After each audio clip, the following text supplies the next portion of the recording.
ఏంటి క్యారేజ్ మళ్ళీ వెనక్కి తెచ్చావు? కిరణ్ సార్ ఆకలి కాలేదు వద్దన్నారు మేడం. అదేంటి ఆయన పంపినప్పుడు నేను వద్దన్నానా? లేదుగా. అవును. మరి ఆయన పంపిన ఫ్రూట్స్ నేను తిన్నప్పుడు నేను పంపించిన క్యారేజ్ ఆయన ఎందుకు తినరు? నాకేం తెలుసు మేడం. నువ్వేం చేస్తావో ఎలా చేస్తావో నాకు తెలియదు. ఈ క్యారేజ్ నువ్వు ఆయనకి ఇవ్వాల్సిందే, ఆయన తినాల్సిందే. పో వెళ్ళు. Okay madam.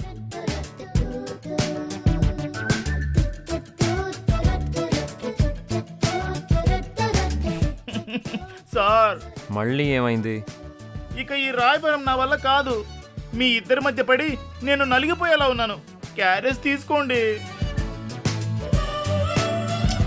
వద్దన్నాను కదా, మళ్ళీ ఎందుకు తీసుకొచ్చావు? ఉషా మేడం ఆర్డర్ సార్, మీరు తినాల్సిందే.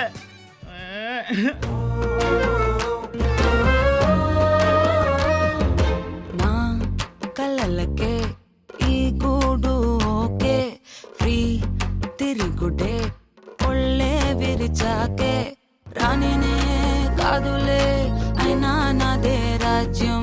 బొమ్మరిల్లు రాత్రి 8 గంటలకు మీ ఈటీవీలో.